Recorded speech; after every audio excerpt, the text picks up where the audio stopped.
வணக்கம். தந்தை தாய்ப்பேன் அப்படின்னு ஆத்திச்சூடியில ஒரு செய்யுள். அந்த செய்யுளுக்கு ஏத்த மாதிரி ஒரு கதை பார்க்கலாமா? ஒரு ஊர்ல விஷால் அப்படின்னு ஒரு சின்ன பையன் இருக்கான். விஷால் வந்து பள்ளிக்கூடத்துக்கு போய் வந்து படிச்சுட்டு இருக்கான். விஷாலோட அப்பா வந்து ஒரு ஆட்டோ டிரைவர். காலையில 6, 7 மணிக்கு கிளம்புனாங்க அப்படின்னா, ராத்திரி 10, 11 மணிக்கு தான் வருவாங்க. ஆட்டோ டிரைவர் அப்படிங்கிறனால எந்த சமயம், எந்த சவாரி எவ்வளோ தூரம் கிடைக்கும்ங்கிறது தெரியாது. ஆனா, அந்த சவாரிய மிஸ் பண்ணிட்டோம் அப்படின்னா, அவங்கனால சம்பாதிக்க முடியாதுங்கிறனால, முழு நேரம் செலவழிச்சு ஆட்டோ ஓட்டி சம்பாதிச்சுட்டு இருந்தாங்க. சம்பாத்தியம் ரொம்ப ஒரு கட்டாயமான நிலையில இருந்தாங்க. காரணம் என்னன்னா, விஷால் படிச்சுட்டு இருக்காங்க. குடும்பத்த பார்க்கணும். சூழ்நிலைகள் அது மாதிரி.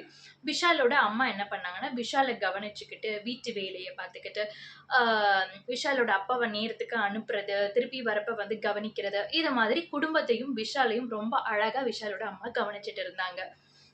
ஆனா, அவங்க அம்மா, அப்பா சொல்றத ஒரு சில சமயங்கள் விஷால் வந்து ரொம்ப சீரியஸா எடுத்துக்க மாட்டாங்க. இன்னொன்னு உதவி பண்றதுக்கு ஒரு சில சமயங்கள் பண்ணுவாங்க. நெறைய சமயங்கள் அத வந்து தவிர்த்துட்டு போயிடுவாங்க. ரொம்ப விஷாலோட அம்மா, அப்பா வருத்தப்படுவாங்க. ஒரு நாள் பள்ளிக்கூடத்துல ஆசிரியர் கேட்கறாங்க. எல்லா பிள்ளைங்களையுமே கேட்கறாங்க. "உங்களுக்காக மெனக்கட்றது யாரு?"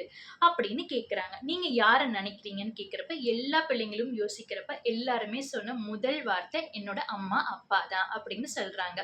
ஏன்னா, இந்த காலகட்டத்துல நம்ம படிக்கிறோம், வேலைக்கு போறோம் அப்படிங்கிறப்ப நம்மளுக்காக மெனக்கட்ற ஒரே ஆள் அம்மா, அப்பா தானே. அப்பதான் விஷால் யோசிக்கிறாங்க. இப்ப எங்க அம்மா, அப்பா இந்த இடத்துல இல்லன்னா, நான் இந்த இடத்துல இருக்க முடியுமா? இவங்க எல்லாத்தையுமே சாக்ரிஃபைஸ் பண்ணி பண்றனால தான் நான் இந்த இடத்துல இருக்கேன். அப்ப எனக்காக மெனக்கெடுறது எங்க அம்மா, அப்பா தான் அப்படின்னு அவங்களுக்கு அது ரியலைஸ் ஆகுது. அந்த நாளில இருந்து விஷால் தன்னால முடிஞ்ச உதவியையும், தன்னால முடிஞ்ச ஆறுதலையும் தன்னோட அம்மா, அப்பாக்கு குடுத்தாங்க. அப்போ ஒரு நாள் அவங்க அப்பா வந்து ரொம்ப சந்தோஷப்பட்டு சொல்றாங்க, "அ எனக்கு வந்து இது ரொம்ப சந்தோஷமா இருக்கு விஷால். நீ வந்து அம்மா, அப்பாக்காக நீ ஆறுதலா தோள் குடுத்து நீ நிக்கிற." அதாவது காசு, ஃபினான்ஷியல் சப்போர்ட்ங்கிறது அடுத்தது தான். ஒரு எமோஷனல் சப்போர்ட், ஒரு ஆறுதல். "இட்ஸ் ஓகே அம்மா, இட்ஸ் ஓகே அப்பா, நான் பார்த்துக்கிறேன். நான் செய்றேன். நான் பண்றேன். இது குடுங்க நான் செய்றேன்." அப்படின்னு குடுக்குற ஒரு ஆறுதல், நம்ம அம்மா, அப்பாக்கு குடுக்குற ஆறுதல் வேற யாராலயுமே குடுக்க முடியாது.